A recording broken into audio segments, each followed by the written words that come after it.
I feel like ranking my Memo Paris fragrances today, and this one was kind of hard, interesting enough, because this is a house, you all, Memo Paris, I fell in love with last year, 2024. I know it's all starting to like blend together. We're in 2025 now, but I knew about the house beforehand. My first fragrance actually was purchased like 2 years before, but at last I've really deep dived into this house, sampled and everything.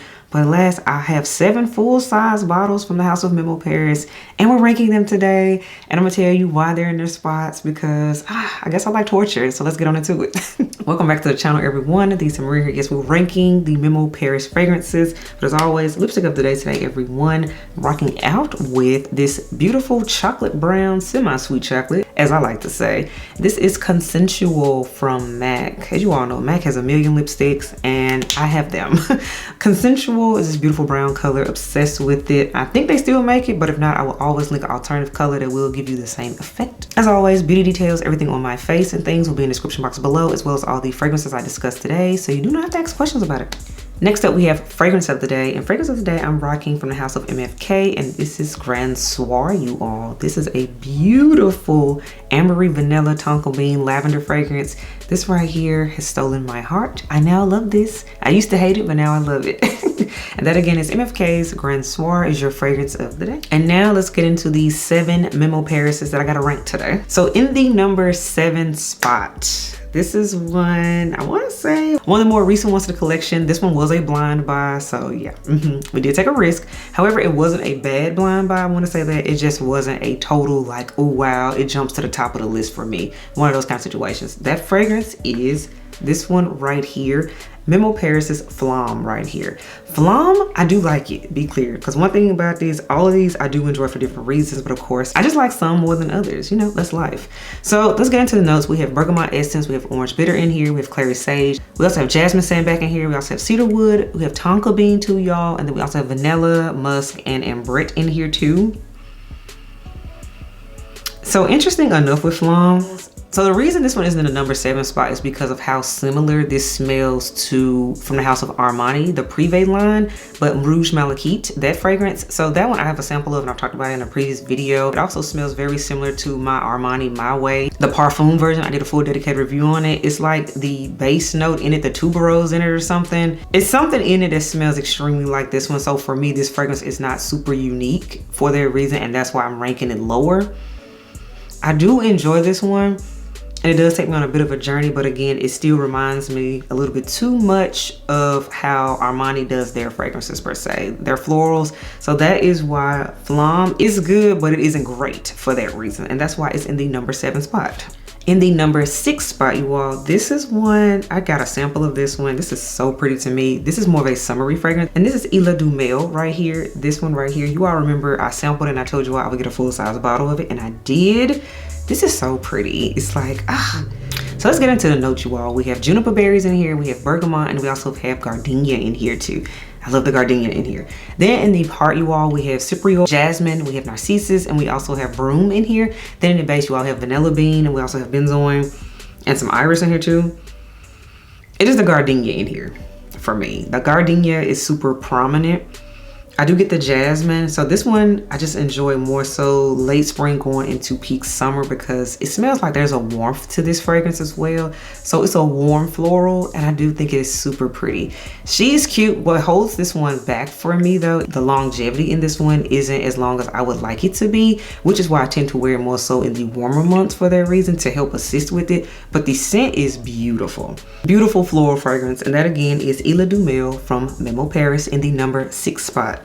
In the number 5 spot, this was a new release last year. I got it in the summertime, and this is Cappadocia right here. This one is a saffron based scent, but it goes in a different direction in a way that I found very enjoyable, you all. So we have notes of saffron, just pure saffron at the top, you all. Then the heart, we have jasmine, iris, and then we also have rose in here too, you all. And then in the base, you all, we have sandalwood, we also have olibanum, and we have myrrh resinoid in here too. And then we also have benzoin and vanilla absolute.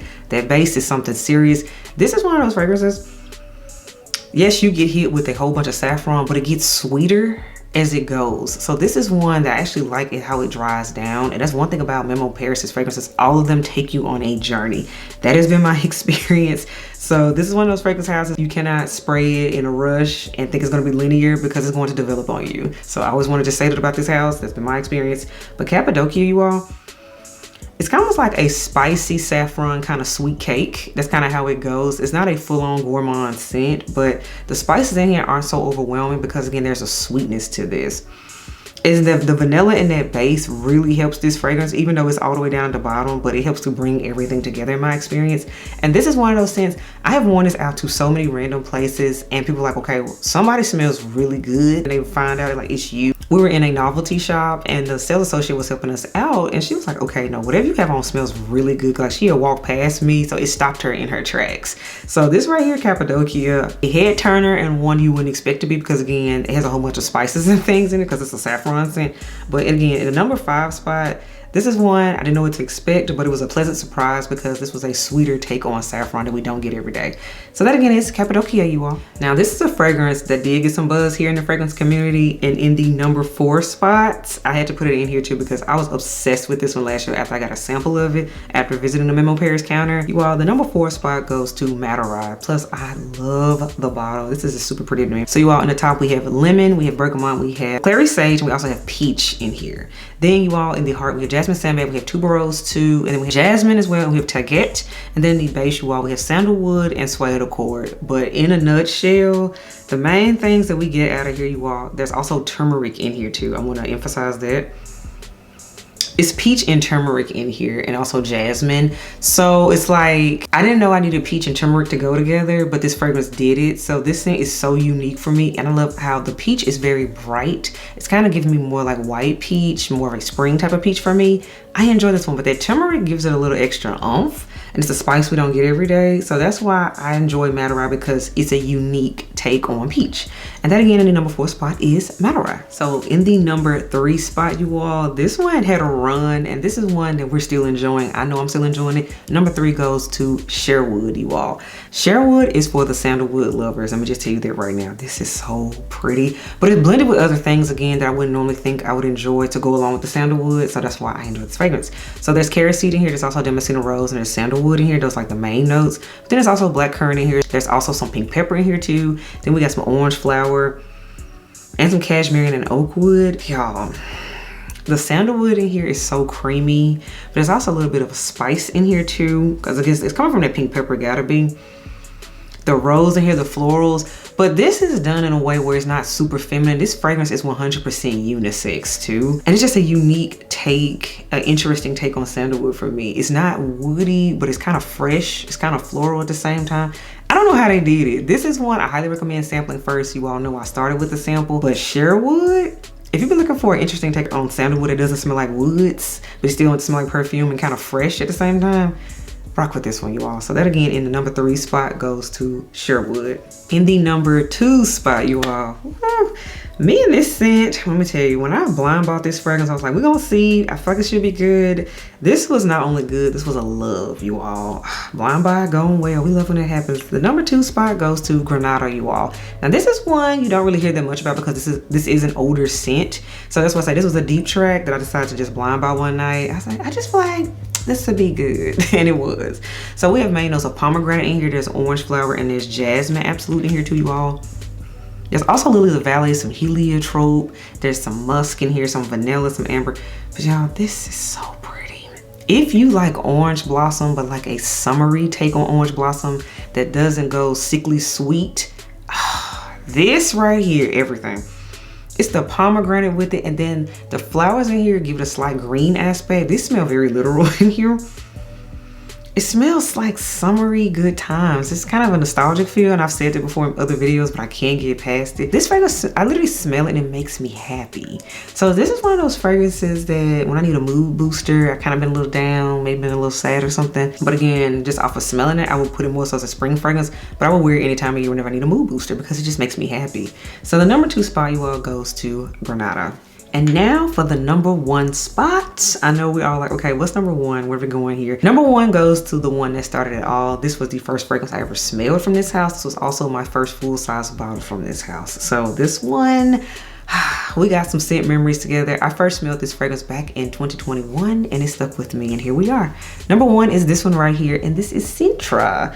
This one is definitely one of their best sellers for a lot of people. This was their introduction to the house. I would actually say Sintra, or maybe even like African leather, because that one has a hype train as well, particularly amongst the guys. But this one right here, oh, and Marfa too. A lot of people like Marfa, but Sintra, she's my number 1. This one is excellent. I know a lot of people compare it to, of course, Love Don't Be Shy by Kayali and all that. But to me, Sintra holds its own. It does its own thing. She's amazing. So let's get into the main notes, y'all. We have orange flower in here. We have vanilla. And then we also have musk in here too, you all. But here's the thing. There's caramel in here. There's bergamot as well. Red fruits. Petitgrain. Oh, the petitgrain in here is definitely prominent. It gives a little slight green aspect. It's beautiful, y'all. And then there's also vanilla bourbon in this one. So this is a fragrance. There is a slight sweet aspect to it. However, there's the green aspect because of that petitgrain, and then that caramel in here too, and then the musk. This is one, the opening, you get more of that petitgrain, but as it dries down, the vanilla and the caramel take over with this scent.